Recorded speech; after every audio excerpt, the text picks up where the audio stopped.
Welcome to Anything Love podcast. So I'm Akash once again. Sir, I'm Ivan. I'm Aditya. So today we are filming in our school actually, NYP School IT. So which is very apt for our topic of today, which is AI. So as you all know, that's like the buzzword everyone's been using nowadays, and so we decided to cover it lah. And because it's been a while since we've done the tech episode, so we thought, okay, why not? Let's appeal to the tech audience. Maybe get some tech bros on the pod and. That's not of us, but yeah. None of us. Aditya, bro. Or maybe Aditya. Not that. So I meant like a viewership. Okay. We get tech pros viewing our pod. Okay. So then maybe one last scout us, who knows? Okay. So let's start off with the first question maybe. In 2 years, a leading AI tool went from 0 to 800 million weekly users. That's 10% of the planet. Why aren't we talking about what this means for you? So I presume you're talking about ChatGPT. ChatGPT, yes. Yes, okay. So ChatGPT I guess is talked heavily, but now the hype is dying down. Claude is becoming quite prominent. And I think the reason for that is even though ChatGPT has become the universal symbol for AI, a lot of people have been shifting over to Claude and Gemini for various reasons. Mostly Claude because of Anthropic's ability to make AI ethically as well as safely. Mhm. So I don't know if you guys know, recently Anthropic actually cancelled their contract with the US government. US government claims it was the other way, but is it? potato. Yeah, it's because they didn't want to use Anthropic didn't want to use their AI for purposes such as selecting targets for war, which was what Oh, yeah. US was I using think I heard. I think. using it for in Yeah. Iran. Yeah. So anyway, if y'all didn't know, Anthropic is basically Claude lah. Hmm. Yeah. So right now, I think there's so many AIs that almost surpass ChatGPT, like in terms of like their power. Yeah. So I mean, I myself use a lot of Claude. Yes. I don't know about you guys, but now I use more Claude than as compared to ChatGPT, Gemini, and Perplexity and stuff like that. So I think it's very good at doing repetitive tasks, like a skill that needs to be repeated every time. Like let's say you need to send follow up emails every single day, every single minute, then it can help you do that just like that very quickly. Rather than ChatGPT or Gemini, I say it's very good at task automation. Yeah. It has the skills thing. Claude is also like hallucinates way less than other agents I've observed. Yeah. So I was using Perplexity Pro and Gemini Pro like for a very long time because of their different plans. But really, even the Claude free tier is like miles ahead of Perplexity and Gemini when it comes to certain tasks, which include like coding and all that. Yeah. So in terms of coding, I have a follow-up question regarding that. So how much do you use AI for coding, and do you think that it's a good thing that we use AI for Like you mean for me or in general, both of you? well, I mean I use coding for all my let's say in school right now if we were to code like a project from scratch, I think I'll use AI like completely lah. I don't think I will even waste my I think you will be thinking like structure wise how the app is going to turn out. Then you will tell the AI. I think that's how you prompt engineer it. I think that's all like brain power that we have to do. Like that's about it. And then the rest of it, all the hard part is just passed on to the AI. I mean that's for me. What about you, Adit? I think most of the entry level code I'll write myself. Okay. Anything that's advanced, I'll use AI and then refine and tweak over time. So you will code out like a very basic, The basic functions. of okay. it. Then you Just pass it on to AI and then Yeah. improve Then I'll it. just make sure to check what it gives me. Okay, to each his own lah. I mean for me I just started like from scratch. Yeah, personally for me, I'm more like you, but in the sense that I do understand what the code is doing, but Yeah. like definitely like in terms of building an app, I think it's way faster to use the code, vibe coding tools like for front end lovable, for overall structure like NGRT, Cloud Code, all that. So I think it's like these kind of AI IDEs or inbuilt AI tools are like quite useful in terms of saving a lot of time and effort. You can get something done in like 2 weeks compared to if you had taken like maybe 2 months if you had done it by hand. Yeah, I think that's very good for us, like tech students as well, because I think we understand the code better than if like engineering student were to code out an app, by themselves. Yes, the app will be functional. Yes, the app will be working fine, but they won't understand the app as much as us.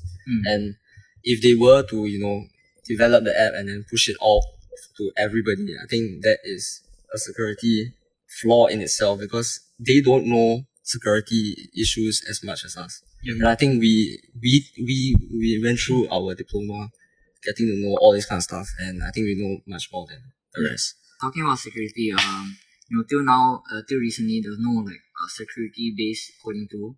So now Claude has released that, but I'm not 100% sure on how effective it is. In theory, it sounds like a good idea, but still, I wouldn't trust AI so much in terms of security. Like, I myself will do the research on which kind of encryption algorithms or which kind of database is most suitable for my project, and I'll instruct it to help me build that. And in terms of like key management and all that, I try not to like directly prompt it. I'll just put in like the .env file or wherever I'm deploying it, because in terms of security, I still think that AI is it's a black box, so you can't really trust it to code securely. You can trust it to code an optimized product in terms of UI, UX design, etc. But in terms of the back end, I still don't think it's there yet, where you can fully trust it without having to double check everything.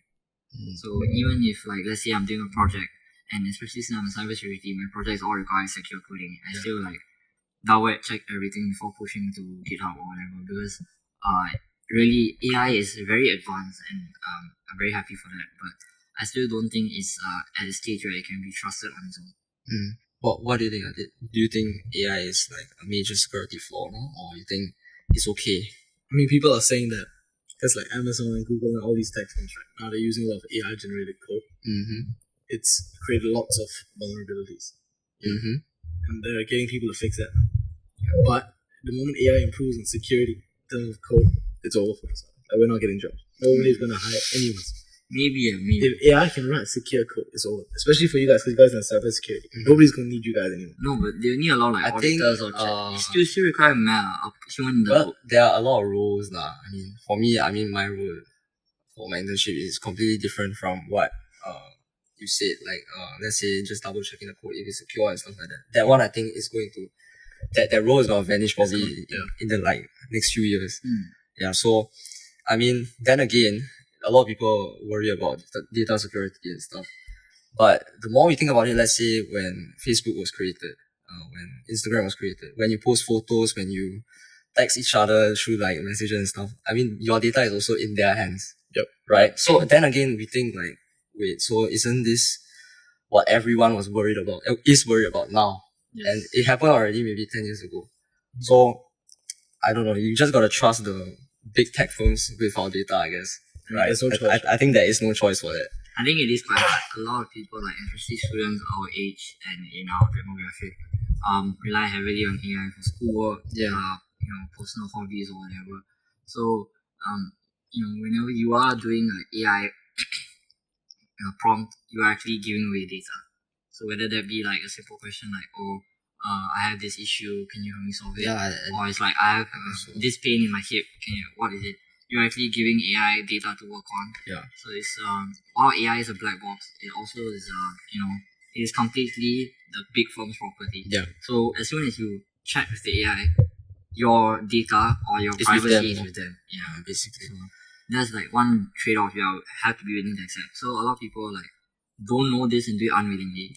I would say I know this, but I'm still okay with sacrificing some elements of my privacy or data, because I personally feel like it's out there anyway. Like there's no point in hiding it. Okay. Well, let's move on. Let's talk about AI agents. Right. So let's say if you guys start your internship and there's a very repetitive task that you have to do every single day, would you all be able to trust your AI agent if you guys were to create one, with Claude or with GPT or anything? Would you trust the AI agent to do stuff for you or no? I think we have reached a stage where agents are quite functional, so I would trust them. But it still depends on my company's AI policy. So if there's like a strict rule against using it for we don't talk about it. Maybe they give you full flexibility then on how to use AI. 100% I'll use it, because okay, right now I don't have like whatever AI Pro to fully utilize agents. But I'm assuming in a company they'll provide us with an AI Pro plan. So I'll definitely use it to automate smaller tasks. But I will still definitely check the progress of the agent every few 30 minutes or so. So would you say you're not worried if it goes haywire and something just goes wrong? I would be worried, but I still think I would use it. Okay. Like the pros outweigh the cons, especially with how effective it's been so far. Okay. Yeah. What about you, Adi? I think this is very important. I mean, if it's like something simple, like creating a spreadsheet, for example, then I would let AI do it. But if it's something that's very complex, Okay, creating a spreadsheet and then filling in the spreadsheet.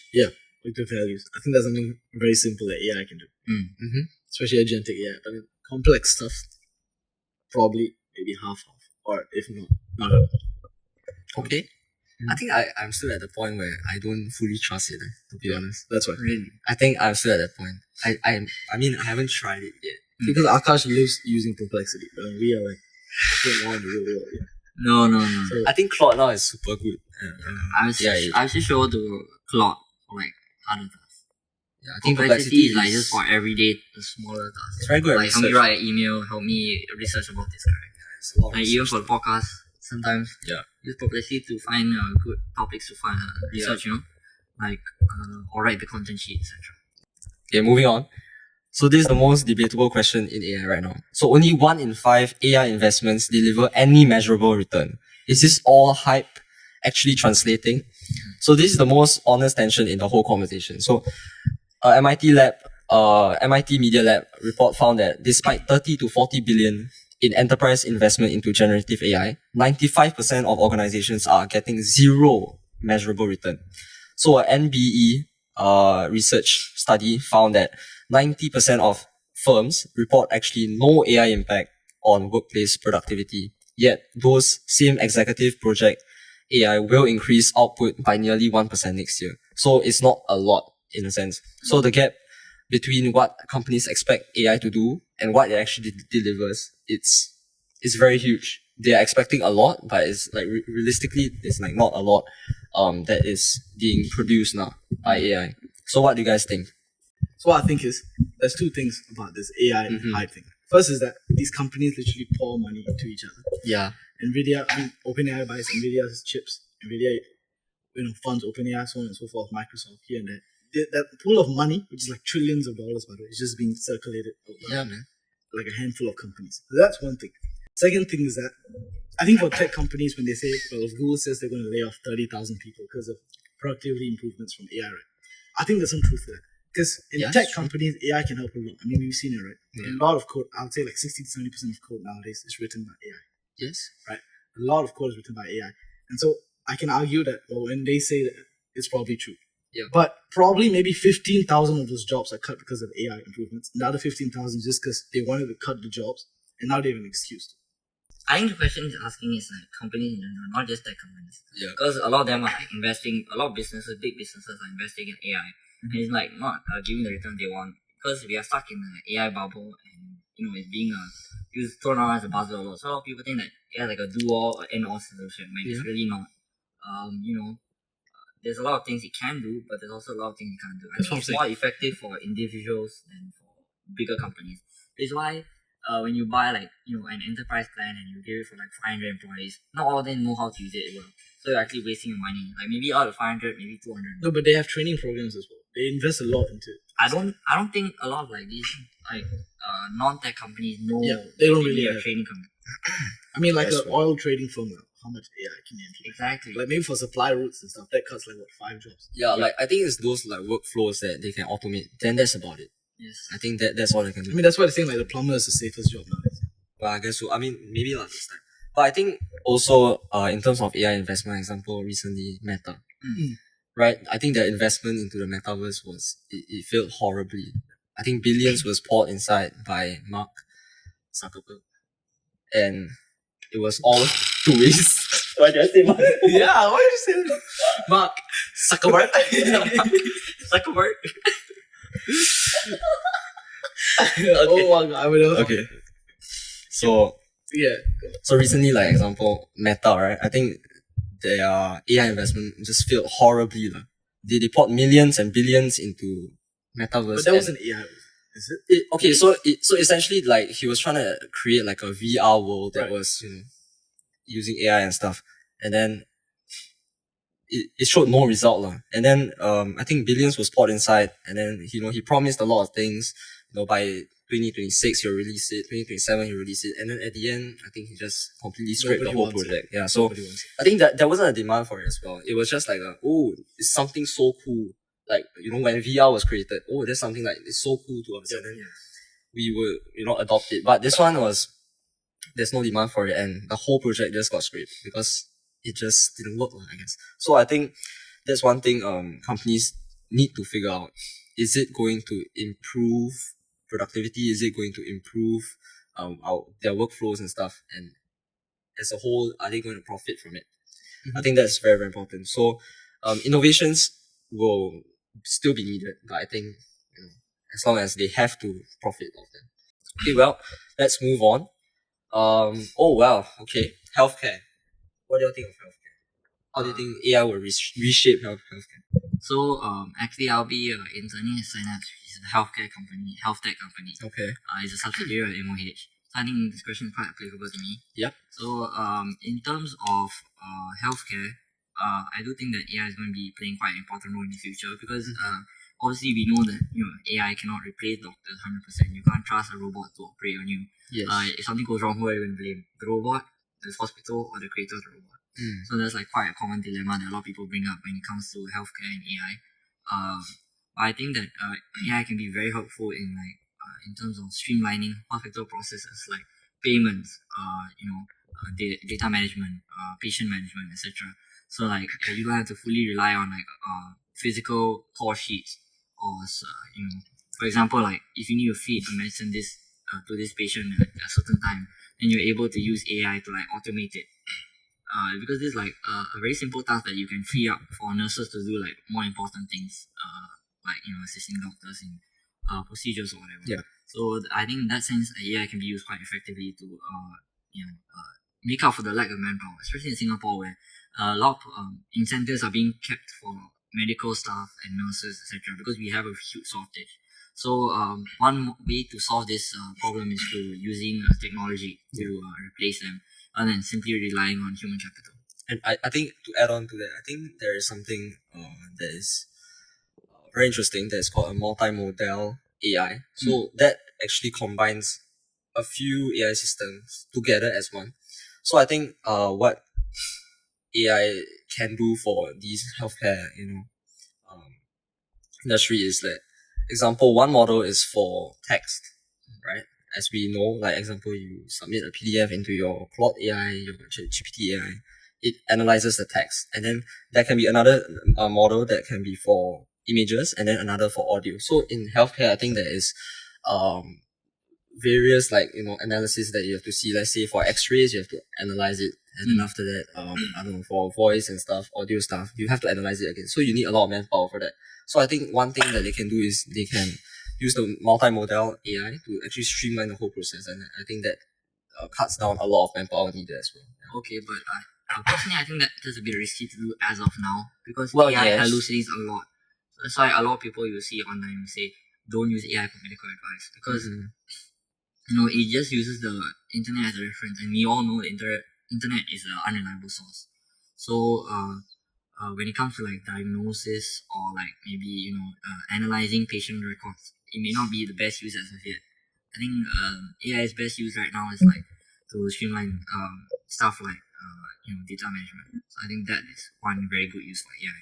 Which right now, if you're a nurse, you have to learn taking care of your patients as well as managing the online system. But if you use AI, you just need to like one click of a button and the AI will manage the patient records for you. So then you are like saving time for patient for nurses training as well as saving time for them the time they will spend doing the task on their computer.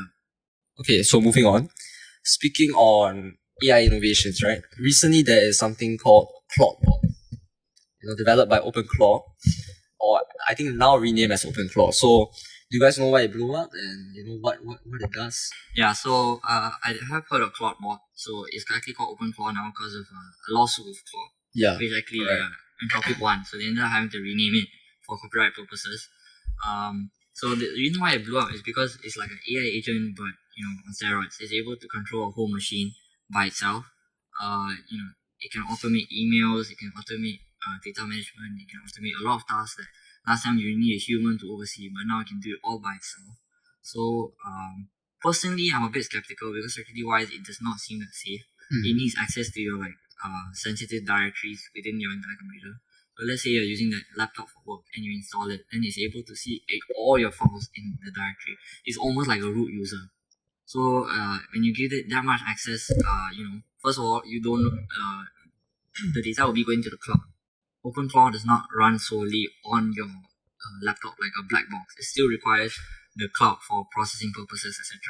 So in that sense, you don't there's no guarantee your data is safe there, and also is not safe in terms of the data collected can be used for then your data can be lost permanently. Yeah. So let's say you ask it to work on a document, and for some reason it fails its task, and then you're not able to undo the changes. Then you're cooked for basically. So that's why I think it's a good concept, but actually Claude came up with a more secure version of it. Correct. They released their own co-work. Cloud computer or something. Sorry, Claude. It's a co-work. It's called co-work. Oh, it's called co-work, is it? Yes, Okay. so it's a perplexity computer. No, legit. Yeah. I swear the feature is called computer or something. It's Cloud perplexity computer. Oh, and okay. it's Claude co-work.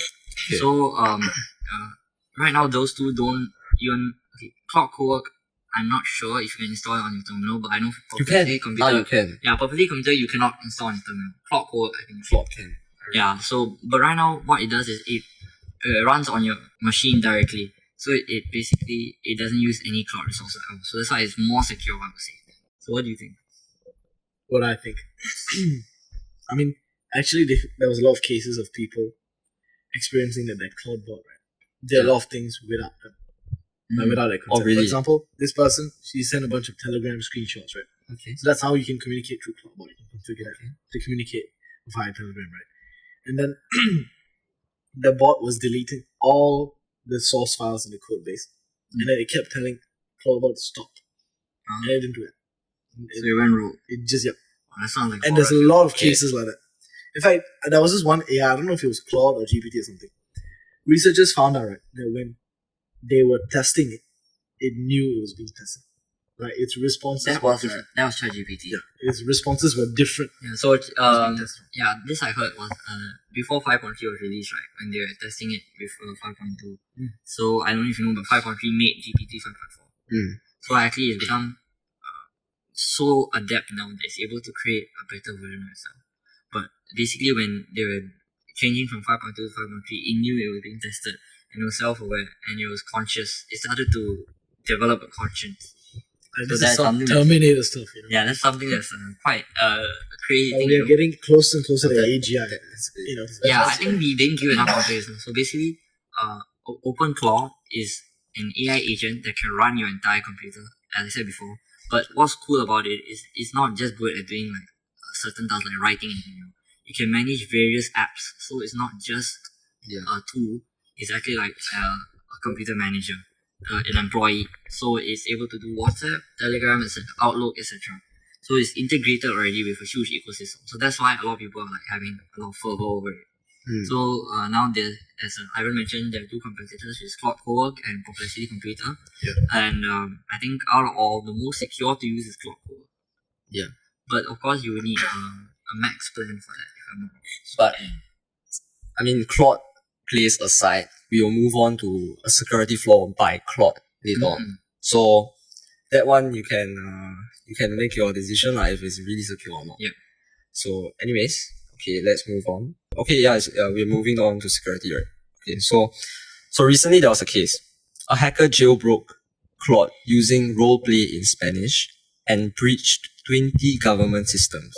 So I mean, he got, I think, he stole around 150 GB of sensitive data from the government. This was in Mexico, So, right? yes, correct. And this guy just hacked and jailbroke the whole thing using Claude. So it asked Claude how to do every step of the way, and Claude managed to just give him all the steps. Well, I mean, to be honest, their website was probably just really weak. Yes, because but that's expected. That is not to offend any viewers, but to be very honest, Mexico is a third world country, and you cannot expect its infrastructure to be the best. Yeah. So that's actually why it was able to do it. But it was able to steal over 150 GB of data.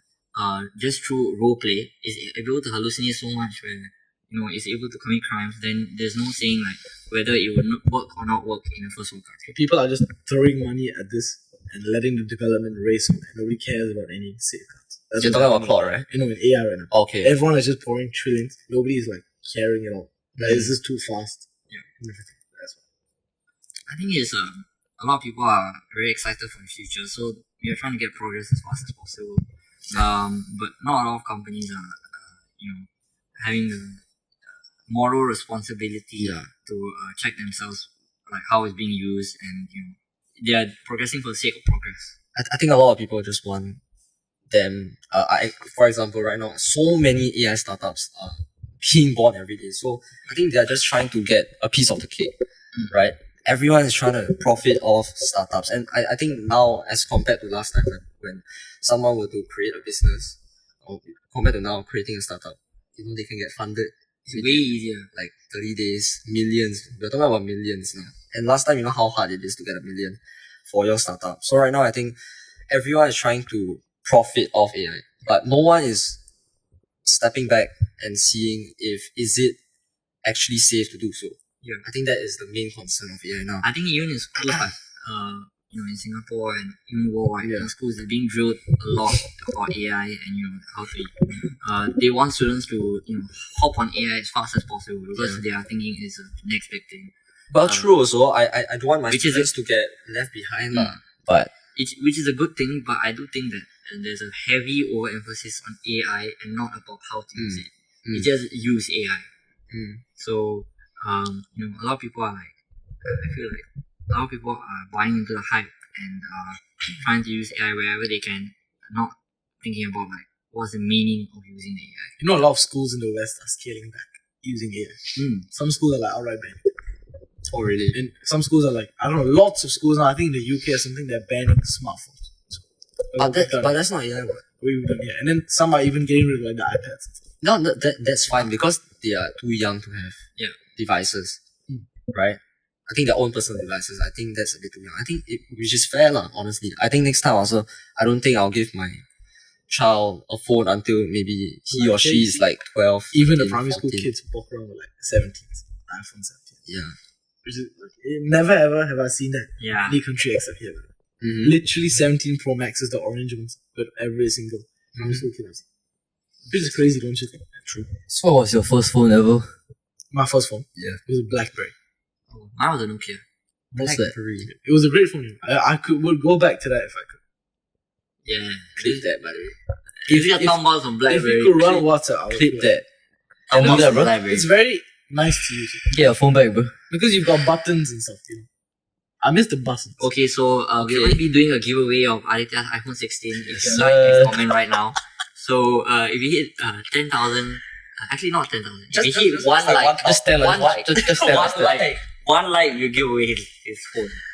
Now do your better 100. 100 is fine. Okay. So what about your phone, Akash? My phone is mine. I love it. I mean like your first ever Okay. phone. Oh, it was a Nokia, and it had it's a touchpad Nokia, and you could play like snakes on it. Really? Yeah. Okay, but I only had it for 6 months, and then I was moved on to iPhone. iPhone what? iPhone 5, Damn. 5S You? or something. I think mine also, I think 5 or something. But like, okay, my first, if you're talking about like my parents buy me a phone and not them passing it to me, I think it's a iPhone SE or something. Oh, then mine That's is the small one. my that's first small. bought phone for me is a 15 Pro. So my Mine's like latest phone. Galaxy, bro. Like an Android. Then I changed to iPhone. Yeah, Very same. good. Thanks That for was the my Galaxy. too. But mine was the same as yours. iPhone 15 as well. Cool. Okay, tight. Okay, so moving on.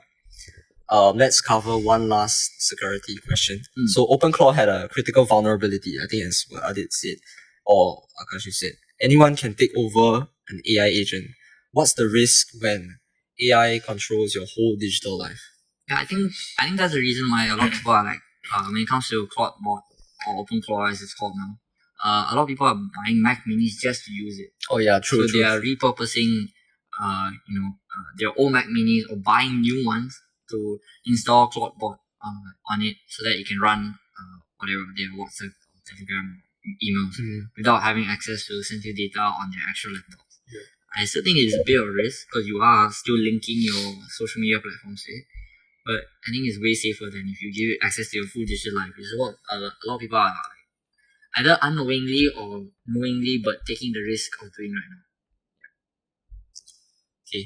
Well, that is all for Square's question. Do you have anything to add, Adit? Nope. Okay. Well, okay. Let's all you move did. on.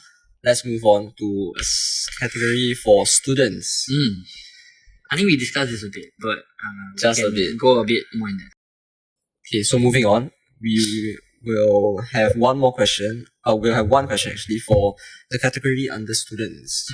Right. So the question is, what's actually worth learning now that AI can't replace? So, example, you guys have siblings, they are going for a poly course or something, and they have no idea what to take with AI right now, doing almost everything. What would you recommend them to take? The trades. The what? The trades. Okay, let's explain about that. Yeah, I can do that.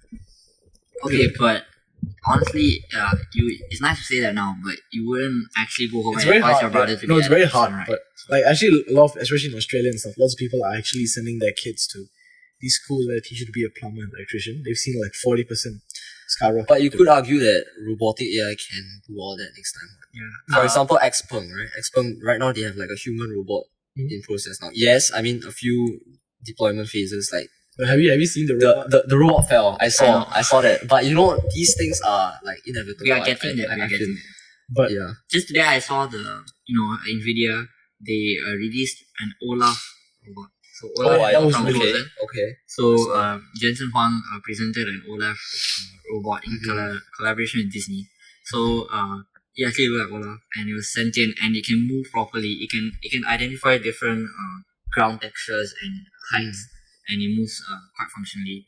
So I think that we're not that far off getting a robot electrician. already AI is replacing white collar work. Already Yes. is Yeah. replacing. So it's going to take a while before robotics, I think, move into trades. Well, I think it's going to be But faster than you think, though. you're delaying the inevitable. I think it's going to be faster than you Yeah, think. but if you look at it that way, then we're all going to die. I think But I don't think we're going to die. I think No, they're going to help us. He's describing a world where eventually there'll be zero jobs done by humans. no. What I'm saying Not is really. the jobs will evolve. So a lot of the menial work and repetitive work is going to be replaced by AI for sure. But that means there's going to be more roles which open up, more like compliance roles, more auditing roles, more like oversight roles. So a lot of people are going to have to learn like leadership skills, project management skills, where you have to be able to lead a team of robots potentially, not just humans. So you must be able to manage like multiple agents. So I think quite counterintuitively, I think what's worth learning now is tech. So you are able to if you learn the fundamentals of tech, then you know like the theory, like your CIA for cybersecurity, or project management in tech, then you're able to utilize that in the future when jobs evolve. So you're not lost or left behind. Like if you do like a non-tech related, even if you learn it on the side, it's good. If you do solely non-tech related and refuse to learn tech, I think that slowly but surely you are going to be left behind. You know what I think is worth learning now? I think it's more on the creative side. The creative side of I would things. agree. Your arts, your Humanities. right? I think these are things that AI will never be able to replace. I think we all, as humans, we think differently. Our creativity is all different. For example, if you were to take a picture, right? And the AI can take it this way and that way only, Yes. right? But you have to unleash your own creativity. You have to unleash your own, I guess, your way of seeing things. And everyone sees things differently. And I think that is the best someone could, like a degree or course someone could go for right now. And I feel like it is super important also. I think art will never die. Yeah, I think that is the way of living. My second answer would be music. Music, a lot of people, music is possible. Yeah, I can't replace a Drake album, Exactly. So a lot of there's like intangible in music where it's talent based. No matter how hard you try, AI is never gonna have like a good of a voice as Mariah Carey, or AI can never play or compose music like Beethoven. So I think that especially when it comes to playing instruments, there's like various interpretations when it comes to playing pieces. Some people may play a piece a bit faster than others. Some people may play like a bit more expressive. Yeah. So that kind of thing AI can never replicate. So I think that is like a really good industry to get into. Even though a lot of people are scared to get into it right now because in in countries like maybe Singapore, the art is not as appreciated as it should be. I think slowly but surely, once AI rises, a lot of people like slowly get awareness that maybe we should focus on the arts, because that's like the one thing which is untouched by AI, which cannot be replicated perfectly by AI. But at the same time, how many artists can there possibly be? Why not? It's an endless pool. Yeah. Each artist brings something different. You say that, but you listen to a variety of singers, right? You don't listen to just Justin Bieber. You listen to Justin Bieber, you listen to Maroon 5, you listen to Adam Levine. Each person has a different voice. You can say, this singer sounds similar to this singer, but you will never get this singer sounds exactly like this. See, that's why I think AI is good in this sense, because people start creating and people don't just stay at that one place again. So that's why so many white collar jobs, as you said, is being like everyone's getting retrenched, because everyone is doing the same thing every day. They're going to their offices in their job, doing the same thing. Nobody is actually like creating something new. No one's actually innovating, and that's why I think in the creative industry, every time there is people creating things. That's why it's very hard for AI to catch up to us in a sense. So, I mean, yes, some will argue that, example, graphic designers, I think they are the ones that are getting most like hit now, because I think it's very hard to differentiate, right? What AI created and what you create. Maybe it's some in a way similar. So I guess that is how it is then. But I'll argue the upper end of graphic designers, like the way they work is still like miles that can't be replicated. miles ahead of an AI. Because an AI, you still have to prompt it, you have to re-prompt it, because sometimes the AI will get the design wrong. Yeah. Because it's not as efficient as a human when it comes to bringing something to life yet. But it's still pretty darn good if you're trying to design something basic. Yeah. But like, let's say the Spider-Man movie, you could never design that with AI. Well, Yeah. I think small parts. I think there was one movie, right? I think that was nominated in the Oscars also. The animated film. Right? Is it? I don't know if it was. I think it was by Matthew McConaughey or something. Like one of McConaughey. yeah, I think one of his movies there was usage of AI. Yeah. But it was just a small part, I think. So I don't know, maybe one day we will see that. Actually, in a very prominent Indian movie. You've heard of Coolie, right? So They use AI to yeah, de-age, the right? actor is actually at least 86 or something. Like you're saying like almost 90%, 100%. No, small part of it. Okay. The actor's like in his 80s. It's not a small part. It's 30 minutes of footage where he's de-aged using AI. So a solid 30%. He's like literally looks like how he was when he was 20, 30. And that footage is like mostly black and white, very few color. Because But you could tell or you could not tell? you couldn't tell. It looks really, really, really. It looks If you like look very closely, Okay. maybe you can tell it's a little bit off, but it's actually damn good. I would say like easily the best by far. that's the end of this episode. So I think it's quite an enlightening episode. We talked a lot about AI, and I think we did barely scratch the surface. There's still a lot to talk about. Yeah. So let us know what more you want us to talk about in AI. We didn't really like do a lot of stats based kind of like really heavy, go into depth of it because we didn't want to lose you guys. But do let us know if you guys are interested in that. Anything else from you two? Well, no, I think today's app was, I think, very informative. I guess. I mean, it's from our point of views lah. Yeah. I mean, AI is an endless whole, and there's so many things that we can talk about. But we can just cover a few lah for And a for quick each disclaimer: episode. if we got like any facts wrong, like please forgive us. We're still, we're getting into the AI thing, like slowly but slowly, even on IG, I keep texting Ivan with AI rules, because we getting locked into the AI bubble. Unfortunately or fortunately. So anything else from Aditya? Nope. Okay. Thanks. If nothing else, click here for more and click here to subscribe, and we'll see you in the next one. Bye bye. Bye.